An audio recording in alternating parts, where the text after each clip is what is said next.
on some Action Daddy. We about to be rolling up on Okay, Bisola-Mariam. Since I'm Last TI. but not least. rolling on 5 minutes, I promise Get you a all. 15 past the event. Molly apparently know how to metal.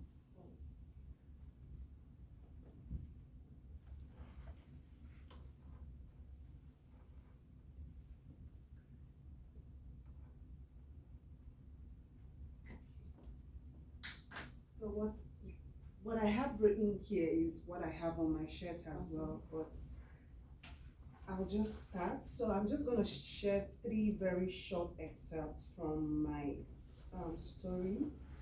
The first one is titled, Have I Been Americanized? And the second is, What is Abuse? The third is, I Did For You, which is what we have here. Have I been Americanized? I'm going to get an attorney, I shouted. I kept screaming that I would walk out of the marriage after it hit me in the presence of everyone.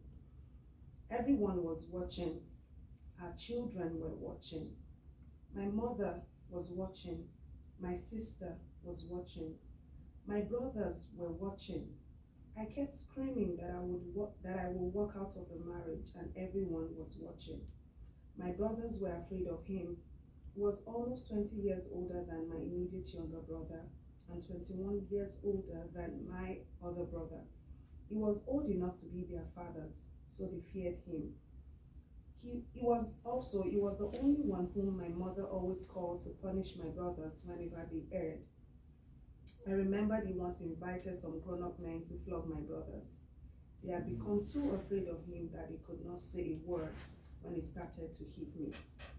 Tell me, have I been Americanized for wanting justice? Have I been Americanized for choosing to leave an abusive marriage?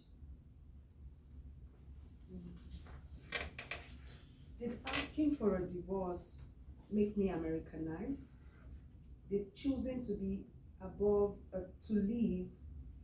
did choosing me above a toxic marriage make me Americanized? Did saying no to toxicity and setting clear boundaries meant I had been Americanized? I had to become okay with walking away even though I was being judged. It was okay to be called out. It was okay for them to think I'd been Americanized. It was okay to choose me, and me alone. It was completely okay. What is abuse? I was afraid that if I left, he was going to punish me. I was afraid that I was going to treat me exactly how he would treat an enemy. I did not have evidence against him, but I lived in fear most of the time. I was constantly afraid to never get him angry. When I told the girls in my network I was done with the relationship, they began to self-disclose to me. I heard things I had never heard. They told me he was making sexual advances towards them as well. This is unbelievable. This guy is a jerk. I'm sorry, BM. He was deceiving you. He was one deception expert, you know. Deception is the deliberate attempt to conceal truth. Levine, 2014. Deception is an abusive behavior because it is indeed manipulative. So lying or deception is an abuse? Very much so. Now, I'm confused. Tell me, Shane, what exactly is abuse? The United Nations defines abuse as any behavior that frightens, intimidates, manipulates, hurts, blames, injures, or wounds someone. Just damn it. This guy was abusing you. I'm sorry, Shane. Hey, it's okay. You know, I felt this way for several months, and every time I felt this way, Ken was there, you know, most of the time. He would check up on me, and every time I blamed myself for living a lie, he had a word for me. You would say, I did for you. He would say, I did for you. It was his way of saying, I am here for you. So I did for you simply means I am here for you. I support you. I believe you. And that's my story. And in conclusion, of course, this is not related to the story itself, but I just thought about the way this process was for me, and I asked a question in my conclusion, which is autoethnographic writing scientific?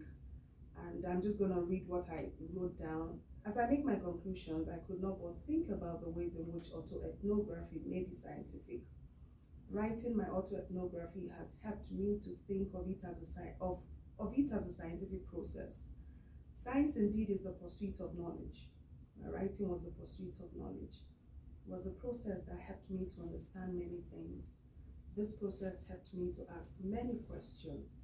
Those questions gradually got me closer to the answers I was seeking, the knowledge I wanted. Storing my experiences have helped me to understand not only those traumatic experiences, but also discover answers to my biggest question, to be or not to be. Indeed, my autoethnography was a scientific process of sense making. I think I've found the clues to my puzzle.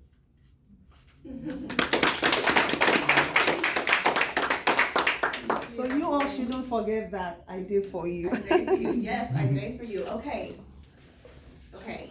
We have 5 minutes into the class is over, but if you give me, if you can give me 15 more minutes, you don't have to come to class next week. Right? Okay, for the 5 presenters, the final 5, please.